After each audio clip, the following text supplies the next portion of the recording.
You know what? It is really very interesting to read these tarot cards because these tarot cards are really very beautiful cards.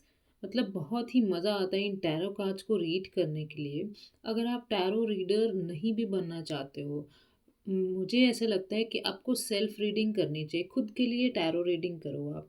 इतना time तो आप निकाल ही लेंगे कि आप खुद की टैरो रीडिंग कर पाएँगे। तो हर पर्सन को ये टैरो रीडिंग सीखनी चाहिए क्योंकि बहुत ही मज़ा आता है। सबसे पहली चीज़ कि बहुत मज़ा आता है कि जब ये एक्चुअल पिक्चर्स के मीनिंग आपको समझ में आने लगते हैं, उसके बाद जब आप अपनी रीडिंग करते हैं और वैसा-वैसा सेम होने लगता है, वैसी प्रेडिक्शंस असल में सेम होने लगती हैं, तो आपको बहुत अच्छी फीलिंग आती है कि आपको एक बहुत ब्यूटीफुल सी चीज़ आती है। तो बेसिकली वैसे तो ये प्लेइंग कार्ड्स की तरह इनको मतलब सीखने में भी, लर्न करने में भी बहुत इंटरेस्टिंग सा लगता है। एस्ट्रोलॉजी से तो काफ़ी इंटरेस्टिंग है ये।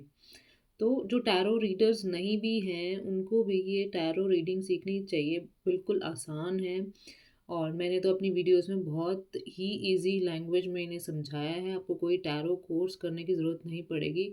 मेरे चैनल पे सारी वीडियोज़ जो हैं बहुत ईज़ी लैंग्वेज में आपको विद एग्ज़ाम्पल सब समझ में आ जाएगा, ठीक है?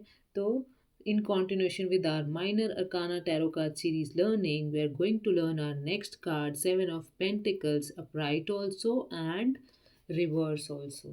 तो चलिए अब हम इस कार्ड को लर्न करना शुरू करते हैं। सबसे पहले हम इसकी वाइब को चेक करेंगे कि ये कैसी वाइब दे रहा है। सबसे पहले तो ये बहुत सिंपल सी वाइब दे रहा है। देखो कोई नेगेटिव कलर नहीं है, बैकग्राउंड का कलर देखो सिंपल है, बेज कलर है। बेज भी मतलब कम वाइट में आ गया, प्योरिटी का कलर है, इसमें कोई नेगेटिविटी नहीं है क्योंकि ये एक माइनर अरकाना कार्ड है। प्रॉब्लम्स जो हैं माइनर अरकाना में जो भी प्रॉब्लम्स हैं वो छोटी मोटी जैसे लाइफ में आती रहती हैं, उसको हम इग्नोर भी कर सकते हैं, उसका सॉल्यूशन भी निकाल सकते हैं, बट मेजर कोई भी मतलब मेजर कलर जो है वो नेगेटिव कोई भी नहीं है, है ना? तो अब हम इस कार्ड में देखते हैं कि ये जो पर्सन है, ठीक है? इसके पास एक स्टिक है और इसने कल्टीवेशन की है ना? मतलब कल्टीवेशन का मतलब ज़रूरी नहीं है कि इसने कोई फार्मिंग करी हो, फार्मिंग भी कर सकता है, ठीक है? मतलब इसने मेहनत की, इसके एफ़र्ट्स बहुत अच्छे हैं। अब ये जो सुंदर-सुंदर से पेंटिकल्स बने हुए हैं, ये इसके फ्रूट्स हैं, पेंटिकल्स, है ना? तो मतलब ये फ्रूट्स अभी इसको दिख नहीं रहे, तभी इसका मुँह सा बना हुआ है ना? अभी ये वेट कर रहा है इन सब चीज़ों की कि जो भी मेहनत मैंने करी है, इतने सालों से की है, ये जो कार्ड है, ये लॉन्ग टर्म ऑब्जेक्टिव का कार्ड है, लॉन्ग टर्म गोल्स का कार्ड है, ठीक है? और ये मतलब ऐसा नहीं है कि अभी हमने काम किया और अभी हमें फ्रूट मिल गई। बहुत सालों से ये मेहनत कर रहा था और ये अपने फ्रूट्स की वेट कर रहा है और इसके पास अब सीड्स जो हैं वो ख़त्म हो चुके हैं। ये सिर्फ़ वेट ही कर रहा है कि जो भी इन्वेस्टमेंट्स इसने की है अपनी लाइफ़ में, ठीक है, whether in relation to love और करियर और हेल्थ, जो भी इन्वेस्टमेंट इस जिसके बारे में भी ये सोच रहा है, वो इसका फल इसे कब मिलेगा उस चीज़ को लेके वो काफ़ी उदास सा खड़ा है। ये उसी चीज़ की वेट कर रहा है, इसका फोकस सिर्फ उसी चीज़ पे है, ठीक है? और ये अपनी लाइफ का एंजॉय नहीं कर रहा इस चीज़ में। तो हम जब भी ये कार्ड ऐसे निकालते हैं, तो अगर हम एडवाइस में कार्ड निकाला है, वैसे हम एडवाइस भी दे सकते हैं इस कार्ड में कि आप अपनी लाइफ को एंजॉय कीजिए क्योंकि जिस चीज़ में भी आपने मेहनत की है, ठीक है? जिस चीज़ में भी आपने मेहनत की है वो सही जगह की है। हम उसको ये एडवाइस दे सकते हैं कि आप टेंशन मत लीजिए, आपका जो भी काम नहीं बन रहा है, लेकिन आपके जो कर्म हैं, आपने जो भी कर्म कर रखे हैं या जो भी मेहनत, एफ़र्ट कर रखे हैं, वो सही जगह कर रखे हैं। तो इस चीज़ में आपको टेंशन लेने की बिल्कुल भी ज़रूरत नहीं है, आपका काम बिल्कुल बन जाएगा, ठीक है? और आपके एफ़र्ट्स जो हैं वो वेस्ट बिल्कुल नहीं जाएँगे। तो आप अपनी लाइफ़ को एन्जॉय कीजिए जितना टाइम बचा है आपके पास, ठीक है? उसको इस सोचने में ना गुज़ारें कि मेरे को फ्रूट्स मिलेंगे या नहीं मिलेंगे, वो डेफ़िनेटली मिल जाएँगे और मतलब अब बस आप अपनी लाइफ़ का एन्जॉय कीजिए, ठीक है? अब ये क्या कर रहा है कि उन चीज़ों को मैनिफेस्ट कर रहा है, जो कि बहुत अच्छी बात है। ये उसके बारे में सोच रहा है, जैसे मैनिफेस्टेशन करते हैं ना कि मान लो मैंने यूट्यूब चैनल बना लिया, ठीक है? अब मैं मैनिफेस्ट कर रही हूँ कि मेरी टैरो कार्ड की रीडिंग की वीडियो के व्यूज़ बढ़ रहे हैं और मेरा चैनल मोनेटाइज़ कब होगा? मैं ये बात सोच रही हूँ, है ना? मैं मेहनत तो बहुत कर रही हूँ, लेकिन कब होगा? वो चीज़ हमें मिलने ही वाली होती है और हम ऐसे सोच रहे होते हैं। तो अब एक इस कार्ड में क्या है कि एज़ एन गाइडेंस आप ये भी बोल सकते हैं कि आप अच्छी-अच्छी पॉज़िटिव मैनिफेस्टेशन कीजिए कि आपके इतने मिलियन सब्सक्राइबर्स हो गए हैं और आपके पास बहुत सारे पेंटिकल्स आ रहे हैं। आपकी वीडियोस में बहुत सारे व्यूज़ आ रहे हैं। मतलब ये एक एग्ज़ाम्पल है। इससे रिलेटेड कुछ भी हो सकता है। आप उस प्रॉब्लम को समझिए जो जिसकी भी आप टैरो रीडिंग कर रहे हैं उसकी प्रॉब्लम कुछ भी हो सकती है। मतलब ये एक एग्ज़ाम्पल था, इससे रिलेटेड कुछ भी हो सकती है, ठीक है? तो चलिए अब हम इसको डिफरेंट पॉइंट ऑफ व्यू से स्टडी करते हैं, वो आपको अच्छे से और समझ में आ जाएगा, ठीक है? तो सबसे पहले हम अपराइट में स्टडी करेंगे इसको लव एंड रिलेशनशिप के मामले में, ठीक है? अगर आप सिंगल हैं तो इसका मतलब ये भी हो सकता है कि आप अपने करियर पे या फिर आप फाइनेंशियल, जैसे कि मान लो आप कोई भी लड़का देखते हैं या कोई भी फ्रेंड बनाते हैं तो सबसे पहले आप उसका फाइनेंशियल स्टेटस को देखते हो। आप देखते हो कि इसके पास पैसे कितने हैं, मतलब आपको ऐसा लगता है कि सर्वाइवल होने के लिए पैसों की बहुत ज़रूरत होती है, तो फर्स्ट प्रायोरिटी मेरी यही है कि उसके पास इतना पैसा, उसकी इतनी सैलरी तो होनी चाहिए, अगर वो बिज़नेसमैन है तो इसके पास इतना पैसा, इतनी एसेट्स, इतनी नेटवर्थ होनी चाहिए ताकि मैं उसके साथ खुश रह पाऊँ, ठीक है? तो आपका फ़ोकस मेनली ये है, ठीक है? अब अगर हम रीडिंग करते हैं, हम रीज़न निकालते हैं, मान लो हमने रीज़न निकाला कि इस पर्सन की शादी क्यों नहीं हो रही, ठीक है? और ये कार्ड आ गया, तो आप उसको एडवाइस कीजिए कि आप सारी चीज़ें देखिए। देखो, पैसा भी ज़रूरी होता है और नेचर भी ज़रूरी होता है। अगर आप एक ही चीज़ पर फ़ोकस रखेंगे तो आपकी किस्मत में, फ़ेट में जो लिखा है वो ही मिल के रहता है, ठीक है? तो आप उदास मत हो, ठीक है? और इसका मतलब ये भी हो सकता है कि आपने मान लो आप बहुत सारे रिश्ते देख बैठे हो और अब आप उदास हो गए हो कि मैंने इतने सारे रिश्ते देख लिए लेकिन मुझे वो लेवल की सेटिस्फेक्शन नहीं हुई है। अब इसके फेस को देखो, फेस से ये नज़र आ रहा है ना कि जो ये चाह रही है या जो ये चाह रहा है वैसा रिश्ता इसे नहीं मिल रहा है, ठीक है? दिखता तो ये है लेकिन इसको कुछ ना कुछ कमी नज़र आती है, या फाइनेंशियल हो गया या नेचर हो गया, कुछ ना कुछ कमी इसे नज़र आती है जो ये एक्सप्लेन नहीं कर पाते हैं और अपने ही दिल में इनके रह जाते हैं जिसकी वज़ह से ये उदास रहते हैं। तो आप इन्हें समझाइए कि अपनी लाइफ़ को एन्जॉय कीजिए क्योंकि बहुत ही जल्दी आपको वो पर्सन मिलने वाला है जो आपको सैटिस्फाई करेगा और आप अपने फ्रूट्स को जो है एन्जॉय करेंगे। आपको वैसा ही पर्सन मिल जाएगा जैसा आप चाह रहे हैं क्योंकि फ्रूट्स आपके सामने हैं, ठीक है? और अगर आप रिलेशनशिप में ऑलरेडी हैं या फिर हस्बैंड वाइफ हैं तो आप ज़रूर कुछ ना कुछ जॉइंट में कर रहे होंगे, लाइक मान लो दोनों मिलके एक हाउस खरीद रहे हैं, दोनों मिलके एक प्रॉपर्टी ले रहे हैं, या फिर दोनों मिलके एक बिजनेस शुरू करना चाह रहे हैं। तो या फिर दोनों ने मिलके कोई इन्वेस्टमेंट की है जिसका रिजल्ट अभी नहीं आया है, ठीक है? तो आप उनको बोल दीजिए कि आपको टेंशन लेने वाली कोई बात नहीं है, आपका जो भी फाइनेंशियल गोल है वो बहुत जल्दी पूरा होने वाला है, ठीक है? तो ऑब्वियसली उस पर्सन को इसी चीज़ की टेंशन होगी, भाई हम इतने टाइम से मेहनत कर रहे हैं, ये चीज़ कब होगी, है ना? और ये कार्ड आ जाए तो मज़ा ही आ जाता है, तो आप बोल सकते हो कि ये चीज़ तो होने वाली है, बस आप पेशेंट रहिए थोड़ा, ठीक है? अब मतलब आप ये सोचिए, आप मैनिफेस्टेशन करनी शुरू कर दीजिए, तो आप उस चीज़ को और जल्दी अट्रैक्ट कर लेंगे, ठीक है?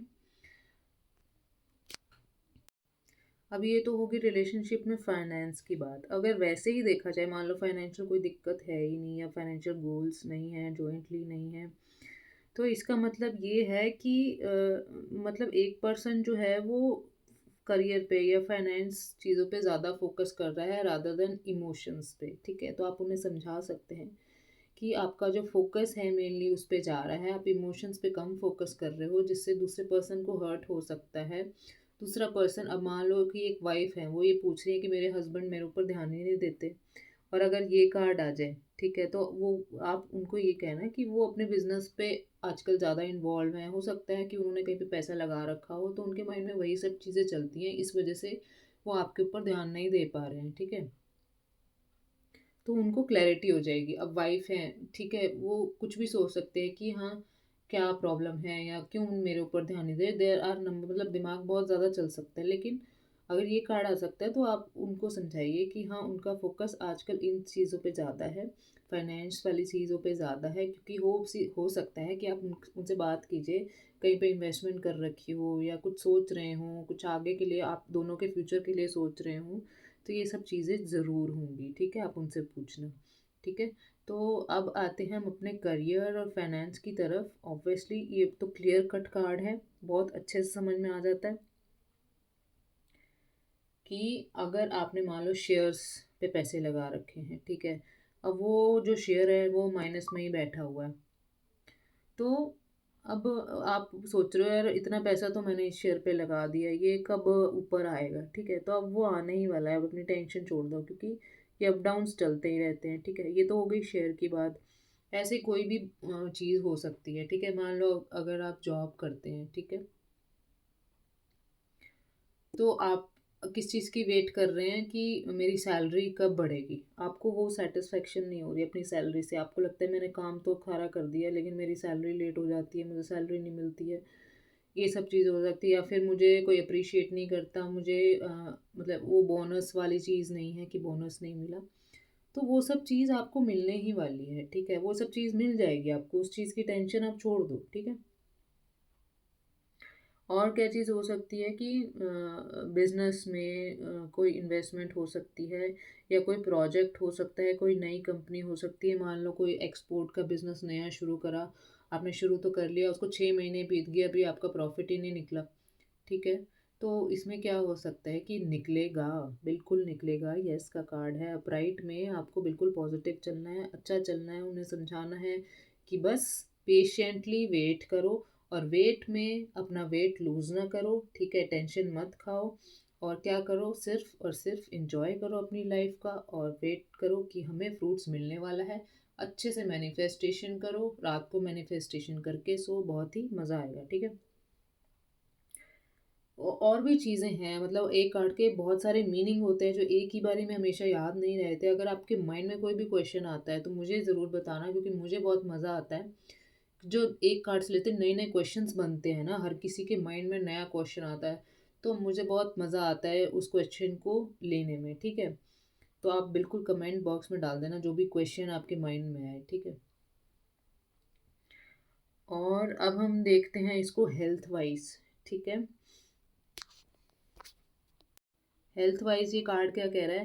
भाई मैंने तो डाइटिंग भी कर ली, अच्छी डाइटिशियन, 10,000 डाइटिशियन वाली को भी दे दिए, लेकिन मैं अभी तक पतला तो हुआ नहीं, ठीक है? तो आप इतने मोटे हो तो टाइम तो लगेगा उस चीज़ को। अब आप वेट तोड़ते हो तो एकदम से वेट तो टूटेगा नहीं।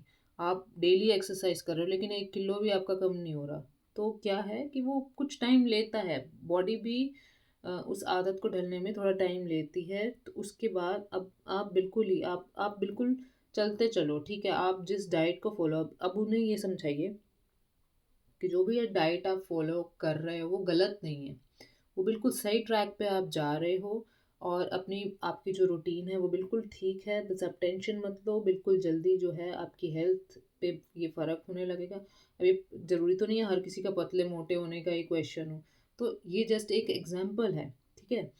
अब कुछ भी हो सकता है, जिस भी हेल्थ को लेके, जिस भी प्रॉब्लम को लेके वो परेशान है, तो उन्हें बोला आप बिल्कुल सही डॉक्टर के पास जा रहे हो, सही ट्रीटमेंट ले रहे हो, लेकिन उन चीज़ में टाइम लगता है, बस आपको पेशेंट होने की ज़रूरत है ना?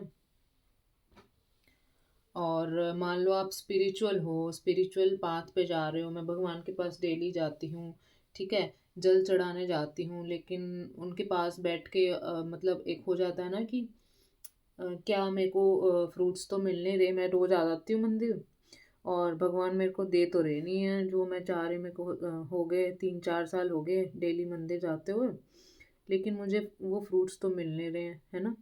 तो वही है ना कि भगवान भी आपकी परीक्षा लेते हैं, तो आप वेट करो, आपको जो चाह रहे हो आप, जिस भी स्पिरिचुअल पाथ पे हो, जिस भी भगवान जी को मानते हो, वो आपको देने ही वाले हैं, और दे के ही रहेंगे, क्योंकि जो भी कर्म आप करते हो, अच्छे कर्म जो आप करते हो, उसका फल आपको हमेशा मिलता है, ठीक है? अब हम शुरू करते हैं इसे रिवर्सल में स्टडी करना। अब वही है कि जो भी अच्छा कार्ड जब रिवर्स हो जाता है तो वो नेगेटिव हो जाता है ना, उसके रिजल्ट्स नेगेटिव हो जाते हैं। तो मोस्टली क्या होता है कि जब मैंने शुरू में टैरो रीडिंग सीखी थी, तो मुझे पता ही नहीं था कि रिवर्सल्स भी होते हैं इसके, ठीक है? मैं अपराइट ही स्टडी करती थी, और जब मैंने रिवर्सल्स पढ़े, तो मैंने देखा ये कितनी ज़्यादा डीप है टैरो रीडिंग। पहले तो मैंने बैक ऑफ ही कर लिया कि इतना सारा कौन याद करेगा। लेकिन जब मैंने याद किया और जब मैंने सारी उस पे स्टडी करा, तो इतना मज़ा आया मुझे रीड करने में, और शुरू-शुरू में थोड़ी-सी नेगेटिविटी भी आई, देखो मैं सच बोलती हूँ, ठीक है? जब मैंने रीडिंग करी, कई बार क्या होता था कि तीनों के तीनों कार्ड्स मेरे पास रिवर्स आ गए, और मैं सोचती हूँ कितना नेगेटिविटी आ रही है मुझे, पहले मज़ा आता था अपराइट पढ़ने में, है ना? तो क्या है कि आजकल सबकी लाइफ भी तो नेगेटिव हो रही है। सच्चाई आ रही है तो हमें डरना क्यों है ना? उसे बताना है, उसे एडवाइस करना है। तो एक चीज़ हमेशा हमें रिवर्सल में याद रखनी है कि हमें उस पर्सन को नेगेटिव नहीं करना जिसके कार्ड्स रिवर्स आ रहे हैं, ठीक है? उसमें हमें एडवाइस देनी है, और अगर आप किसी को अच्छी एडवाइस दे सकते हो, और उसके बाद जो उनके साथ चीज़ें होती हैं, सच-सच चीज़ें होती हैं, तो वो आपको थैंक यू का मैसेज ज़रूर आता है। मेरे पास तो बहुत आता है कि आपने ये हमें बोला था और ऐसे-ऐसे हो रहा है, और ऐसे-ऐसे आपने एडवाइस किया था। तो रिवर्सल का मतलब नेगेटिव प्रेडिक्शन नहीं करना है, आपको एडवाइस करनी है कि ये रिवर्स क्यों आ रहा है, ठीक है? तो चलिए अब हम इस कार्ड को रिवर्सल में देखेंगे कि अब इसने जो भी इन्वेस्टमेंट किया था, जो भी इसने एफर्ट्स लगाए थे, या तो वो गलत जगह लगाए हैं, इसका रिज़ल्ट इसे नहीं मिलेगा, ठीक है? ये वेट भी करेगा तब भी इसका रिज़ल्ट नहीं मिलेगा, और अगर रिज़ल्ट मिलेगा तो उससे इसको कोई फ़ायदा नहीं होगा, ठीक है? तो ये जो भी क्रॉप्स, जो भी पेंटिकल्स इसने बहुत अच्छे से इतने सालों से या कुछ महीनों से लगाए हैं, तो वो इसको अच्छा रिज़ल्ट्स नहीं देंगे, या तो रिज़ल्ट देंगे ही नहीं, या अच्छा रिज़ल्ट्स नहीं देंगे। अब उसके क्या रीज़न्स हो सकते हैं, उसका रीज़न ये खुद भी हो सकता है, या तो इसके एफ़र्ट्स अच्छे नहीं थे, प्रॉपर इसने एफ़र्ट्स नहीं किए, बहुत ज़्यादा जल्दबाज़ी कर गया, ठीक है? प्रॉपर एनालाइज़ करके इसने इन्वेस्टमेंट नहीं लगाई है, या फिर सोच समझ के इसने रिश्ता नहीं जोड़ा है किसी के साथ, ठीक है? और कुछ भी रीज़न हो सकता है। रीज़न के लिए हम साइड कार्ड्स को देख सकते हैं। ज़रूर आप रीडिंग में हम ऐसा नहीं करते ना कि हम एक ही कार्ड को निकालें। तो अब मान लो इसके साथ आ गया कुछ भी कार्ड, सोचो रीज़न मैं उसका बना लूँगी, ठीक है? अब मान लो हाई प्रीस्टेस आ गया, ठीक है? हाई प्रीस्टेस क्या है? एक गुरु है, टीचर है, ठीक है? अब मान लो इसका रिज़ल्ट फ़ेल आया, तो इसका मतलब इसकी टीचर ने इसे ढंग से पढ़ाया नहीं था, है ना? और अब मान लो इसके साथ आ गया कार्ड मैजिशियन, ठीक है? तो क्या मतलब हुआ? इसका मतलब इसने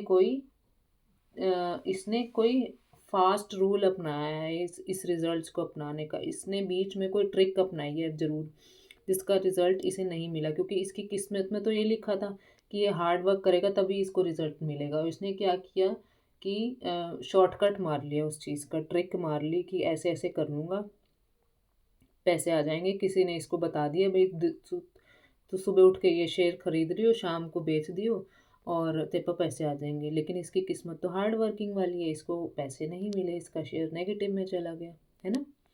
तो आप इस के साथ किसी भी कार्ड को जोड़ लो, मैं उसका मीनिंग बता दूँगी कि किसका रिवर्सल होने का रीज़न क्या है, ठीक है? तो साइड कार्ड्स बहुत मैटर करते हैं, ठीक है?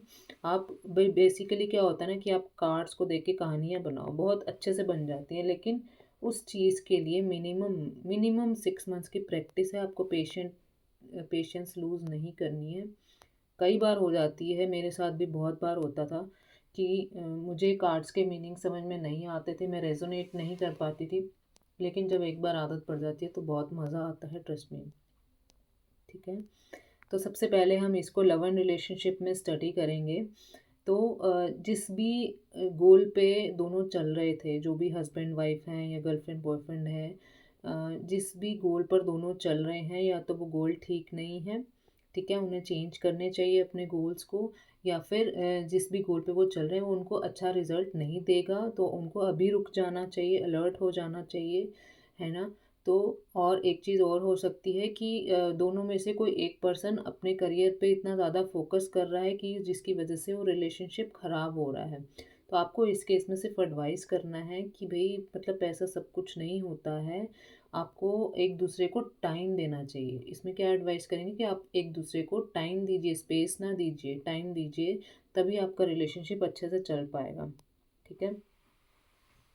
और आपको टाइम तभी दे पाएंगे जब आप अपने करियर को कम इम्पोर्टेंस देके अपने लव को ज़्यादा इम्पोर्टेंस देंगे। ठीक है? वो भी एक इम्पॉर्टेंट पार्ट है लाइफ का। ओके? और अगर आप सिंगल हैं तो आप बहुत ज़्यादा परेशान हैं, क्योंकि आपने मतलब आप सही जगह से मतलब वो नहीं कर रहे हैं। मान लो आप सिंगल हैं, कोई बॉयफ्रेंड ढूंढ रहे हैं या गर्लफ्रेंड ढूंढ रहे हैं, या फिर कोई मान लो रिश्ते के लिए ही देख रहे हैं। ठीक है? मोस्टली वही केसेस होते हैं। तो क्या होता है कि आपने सही जगह रजिस्ट्रेशन नहीं करा रखी, मतलब गलत जगह करा रखी है। जो पर्सन आपके लिए पैसे तो ले लेता है कि भाई दे दो 11,000 रुपये, लेकिन आपको एक दो रिश्ते दिखाएगा अच्छे अच्छे, फिर उसके बाद गायब हो जाता है। तो आपको सही जगह जाना है, आपको सही कोई गाइडेंस चाहिए। ठीक है? इस पर्पस पे जाने के लिए। और इसका रीज़न मैं बता रही हूँ कि इसका रीज़न साइड कार्ड्स में आएगा ज़रूर, कि आप क्या और क्या क्या कर सकते हैं इस चीज़ को ठीक करने के लिए, है ना? और ये भी हो सकता है सिंगल के लिए मीनिंग कि भाई आप प्रॉपरली मैनिफेस्ट करेंगे तभी तो आपको आपका प्यार मिलेगा, आपको सोलमेट मिलेगा। आपका ध्यान ही सिर्फ आपके करियर पे है या फिर पैसों पे है, तो आपको कैसे मिलेगा वो प्यार? ठीक है? तो आपने क्या करना है, अपने फ्री टाइम में अच्छा अच्छा सोचना है कि हम ऐसे तैयार हो रहे हैं, कहीं जा रहे हैं, कहीं घूमने जा रहे हैं, मेरा बॉयफ्रेंड है या मेरा हस्बैंड है, हम ऐसे ऐसे कर रहे हैं। मतलब ऐसे पागल भी नहीं होना, लेकिन मैनिफेस्टेशन करनी है हमेशा। आप 24 घंटे पैसों के बारे में मत सोचिए। ठीक है? अब सेकंड थिंग हम उस पे चलते हैं, करियर और फाइनेंस पे। तो आप बिल्कुल अलर्ट कर दीजिए कि ये जो भी आपने किया है इन्वेस्ट, ठीक है, या फिर ये किसी चीज़ की वजह से आपको रिजल्ट नहीं देगा। वो रीज़न कोई भी हो सकता है, या तो आपके खुद के एफर्ट, या फिर आपकी लेबर जो है, लेबर ने ठीक काम नहीं किया है, बीच में कोई चालाकी करी है। ठीक है?